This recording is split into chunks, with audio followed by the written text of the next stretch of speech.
Olá, meus amigos, Deus abençoe todos vocês, que o Espírito Santo é a minha oração sistemática por todos os que ouvem a palavra de Deus, todos os que participam das nossas lives, que sejam, que tenham o discernimento, o entendimento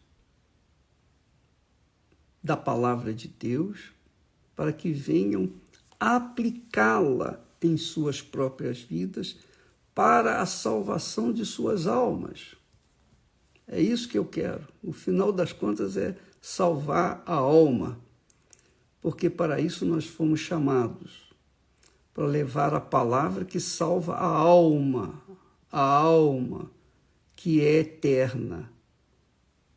A alma é eterna, a alma não morre, a alma vive eternamente. O espírito, que é a inteligência, que é a capacidade, que são os talentos que as pessoas têm, volta para Deus.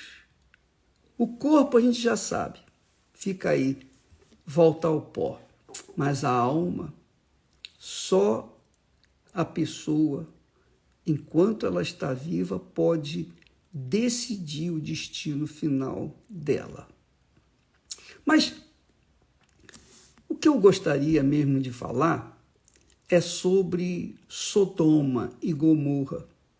Todo mundo sabe, isso não é novidade, que Sodoma e Gomorra foram queimadas pela ira de Deus. Deus fez descer fogo e queimar tudo que havia em Sodoma e Gomorra. Até hoje, quem vai a Israel, chega lá os locais onde tem resquícios, tem sinais do fogo que queimou, tem sinais do enxofre. Aliás, eu tenho enxofre aqui em casa, de lá. O enxofre que, quando você coloca um fogo, ele não apaga e você não vê o fogo. Você só vê que ele queima. A pessoa, quando vê o enxofre, e se ele estiver queimando, ela não vê. Mas quando pega, a chama dela é cruel. É pior do que o fogo natural. Então, Deus fez chover fogo e enxofre sobre Sodoma e Gomorra. Por quê? Porque Sodoma e Gomorra estavam vivendo num pecado, num nível de pecado tão alto, que esse nível chegou até Deus. Então Deus tinha que tomar uma decisão, tinha que fazer alguma coisa. Então ele enviou fogo. A mesma coisa que aconteceu na época de Noé. O pecado era assim, se alastrava de forma cruel, que até insultava a Deus. E é o que nós temos visto nos dias de hoje. O pecado tem se alastrado, só não chegou até Deus para mandar fogo, porque existem aqueles que são de Deus, que pregam o evangelho, que levam a palavra dele por toda a terra. Então, por isso, Jesus ainda não veio. Ele vai vir buscar a sua igreja e aí vai vir o período da grande tribulação. As tribulações que todos enfrentamos nos dias de hoje são pequenas, são apenas ensaios. Mas a grande tribulação vem mesmo depois que Jesus arrebatar a sua igreja. Ele vem arrebatar e os sinais são evidentes, notórios. Muito forte isso. A gente vê os sinais da volta de Jesus, pode até palpar esses sinais.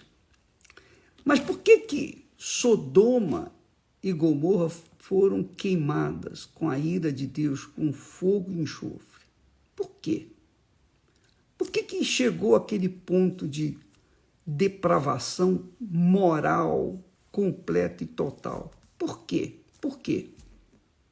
É isso que eu quero falar com vocês, que é o mesmo que tem acontecido muitas pessoas que eram fiéis a Deus, fiéis, mas fiéis mesmo, e de repente elas viraram a cabeça, né? E saíram pelo mundo afora querendo gozar a vida. Por que saíram? Aí é que nós vamos ver da razão do porquê que Sodoma e Gomorra chegou no alto grau, no grau máximo de pecado. O grau máximo de pecado. Se nós lermos lá, se você ler na sua Bíblia, lá no profeta Ezequiel, capítulo 16 e versículo 49, Deus fala, ensina, mostra, através do profeta, por que Sodoma e Gomorra chegou no mais alto grau de pecado. Diz assim: eis que esta foi a iniquidade de Sodoma, tua irmã. Ele estava falando do povo de Israel e agora fala que Sodoma era irmã de Israel por conta do pecado que estava vivendo Jerusalém. Então, qual foi o pecado? Qual foi a iniquidade de Sodoma? 3 pecados. Primeiro, soberba, que é o orgulho, nariz empinado, a pessoa se achar alguém, se achar alguma coisa. Primeiro, primeiro, soberba, que é o orgulho, prepotência, que quer fazer o que bem entende e acha que todo mundo é ignorante, coloca-se acima dos outros, dos seus semelhantes. Soberba, pessoa soberba. Sabe como é que é, né? Você conhece esse tipo de gente. Primeiro foi a soberba, se achar. Segundo, fartura de pão. Fartura de pão. Então, Sodoma e Gomorra tinha muita prosperidade. Muita prosperidade, era muito rica. Então, ela ostentava riqueza, fartura de pão. Por conta dessa fartura, dessa vida regalada, ostentada, então Sodoma caiu no pecado de abundância, de ociosidade. Então, primeiro pecado, soberba, orgulho, se achar o tal, superior a todos. Segundo pecado, fartura de pão, quer dizer, rica, muita fartura. Quando a Bíblia fala fartura, é porque é muita coisa. Então, fartura de pão, não faltava nada. Então, eles viviam regaladamente, igual aquele rico da história do rico e Lázaro. Então, era assim que era Sodoma e Gomorra. E abundância de ociosidade, quer dizer, a vaidade, ou melhor, o orgulho, somado à abundância ou fartura de pão, a riqueza, o orgulho somado à riqueza, faz a pessoa humana viver na ociosidade, só quer curtir a vida. Então fica à toa, não faz mais nada, não pratica mais nada, só nadando de braçada ou nos ventos mansos, não é? A verdade é que essa situação aí fez com que Sodoma e Gomorra mergulhassem na fantasia da carne, ou nas fantasias da carne. Então começaram a criar coisas, prazeres, que é o que nós temos visto hoje em dia.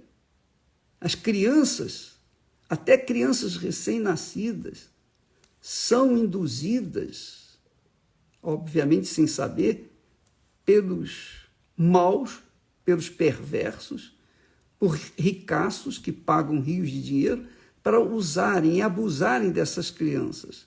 Eu não vou falar aqui como, porque não interessa, mas fazem com que as crianças sejam abusadas. Os pedófilos profissionais são ricos, estão por aí trabalhando para ter o prazer com crianças, com pessoas, crianças inocentes. Você sabe o que eu estou a falar. Amiga e amigo, o mundo chegou hoje, a humanidade chegou hoje a um ponto tão grave, mas tão grave de pecado, que este é um dos maiores sinais da volta de Jesus. Não vai descer fogo, não.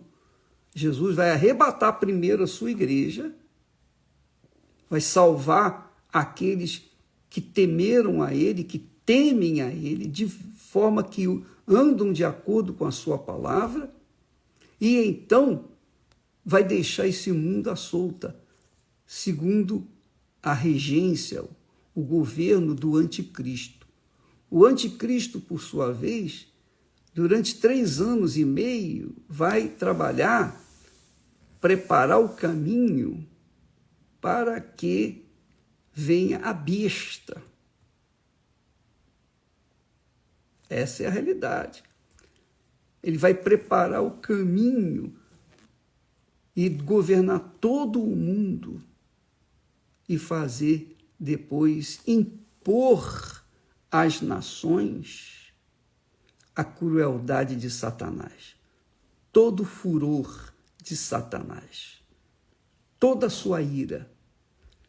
Então, durante esses outros, o segundo 3 anos e meio, então será a grande tribulação, a enorme tribulação. E quem ficou para trás, que queria se converter, agora vai ter que pagar com a vida para poder se manter salvo, para poder ser salvo, vai ter que pagar com a vida. Então, esses fatos estão reservados para os próximos tempos. A grande tribulação. A Bíblia chama de grande tribulação. Então, amiga e amigo, veja a sua vida, a sua alma. Considere a sua alma. Você tem tratado do seu corpo. Você tem procurado conquistar conforto, dinheiro, sucesso, roupa de grife. Você tem investido no seu eu, no seu prazer, no prazer do seu corpo, da sua carne. Mas um dia, a sua carne vai descer à sepultura. E não tem dia certo. Não importa se você é jovem, é criança, se você é velho, não importa. A morte vem quando ninguém espera. É verdade. Então, você pode estar me ouvindo agora e daqui a pouquinho está morta. Eu posso estar falando com você agora e, de repente, ser interrompido essa programação, essa live, e eu cair aqui. Deus me levar. Então, não há nenhuma garantia que nós viveremos mais um dia, 2 dias, 1 hora, 2 horas, 1 minuto. Não há garantia que nós viveremos mais 1 segundo. Porque é certo, a morte é a coisa mais certa nos dias de hoje. E sempre houve, né? Sempre foi. Mas é a coisa mais certa, é a morte. Então não há médico, não há cientista, não há santo, não há pecador, não há ninguém que escape da morte. Ninguém. Você que está me assistindo neste momento, não fique apavorada, não. Não fique assombrado, não. Eu também não quero fazer terror aqui, não. Eu estou falando de um fato que todo mundo sabe. Mas o fato que muita gente não sabe é: e a alma? E a alma da pessoa que morre?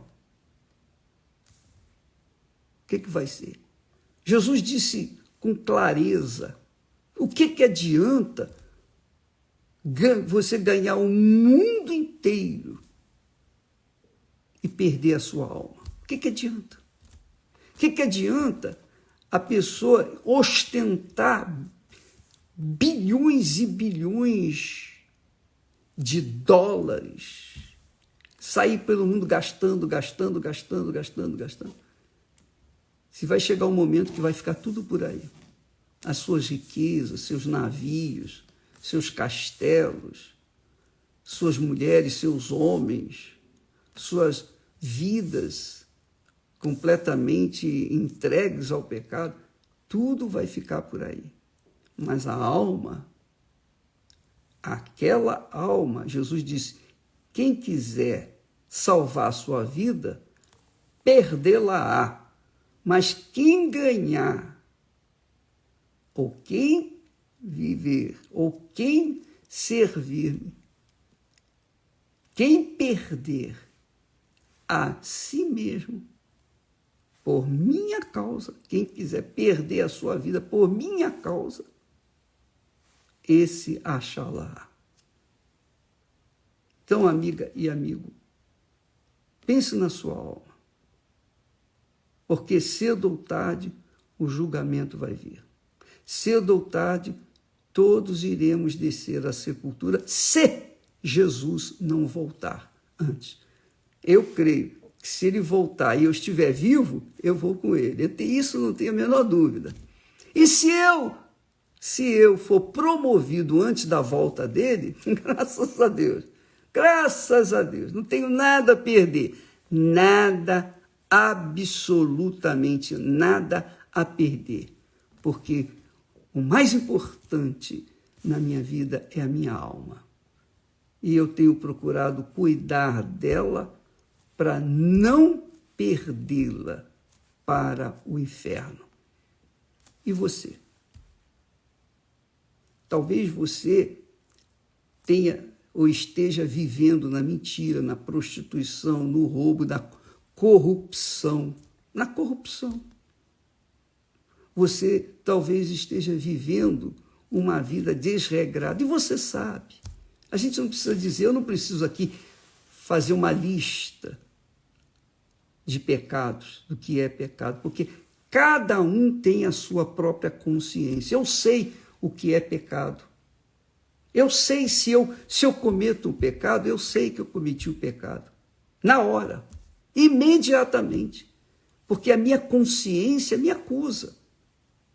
Deus nos deu a consciência, uma consciência que é hiper, super sensível. Qualquer coisa, qualquer inclinação para o erro, na hora a consciência dói. Qualquer inclinação para o que é certo, a consciência se alega, a alma se alega. Só depende da sua cabeça. Deus lhe deu sabedoria, Deus lhe deu conhecimento, Deus lhe deu inteligência, Deus lhe deu razão. Lembra que falamos ontem?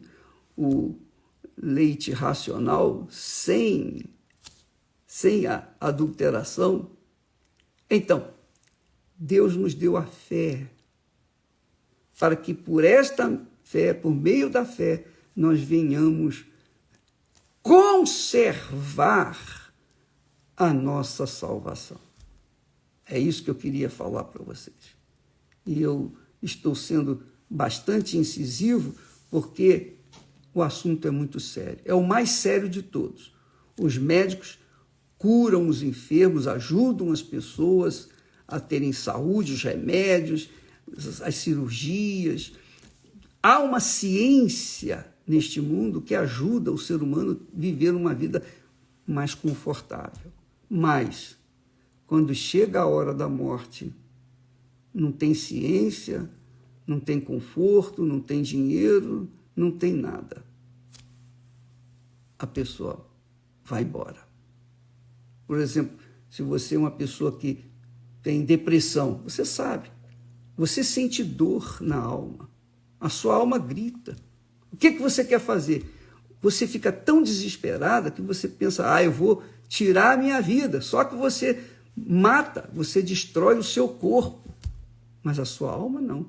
A alma que está gritando socorro, pedindo socorro, me ajude, eu estou cansada de sofrer. A alma que está sedenta, faminta, ela está aí gritando e ela só quer um pouquinho da palavra de Deus. Você vem ouvir a palavra de Deus, você vem buscar a palavra de Deus, você vem se entregar à palavra de Deus, você vai ver que a sua alma vai sossegar, ela vai ser ativada, você vai começar a viver uma vida nova. O testemunho que nós deixamos, você pode assistir aí, esse último testemunho. Você, amiga e amigo, inclusive, que quer ouvir a palavra, amanhã é feriado aqui em São Paulo. Eu estarei às 6 da tarde. Às 6 da tarde. 6 da tarde, como é feriado, nós vamos fazer, a partir das 6 horas da tarde, nós vamos fazer uma mini vigília com vocês. Quem quiser, eu estarei aqui no Templo de Salomão. Quem quiser, seja bem-vindo. Você pode vir e nós vamos fazer uma mini vigília, aproveitar esse feriado e dar mais do que Deus me tem dado. Melhor, mais do que Deus me tem dado, desculpa, eu exagerei. Mas eu vou dar tudo aquilo que Deus me tem dado, eu vou procurar dar para você, tudo. Eu não sei se vai dar tempo para dar tudo, mas eu vou dar o melhor de mim para você, o melhor que Deus me tem dado. Você que quer o Espírito Santo, batismo com o Espírito Santo, quer ter a certeza da sua salvação, só o batismo com o Espírito Santo. Só o Espírito Santo pode manter a nossa fé viva, atuante, sobretudo a nossa salvação eterna. Então, venha nesta quarta-feira, às 6 da tarde, buscar para receber o Espírito Santo. Deus abençoe. 6 da tarde. Deus abençoe e até amanhã, em nome do Senhor Jesus. Amém.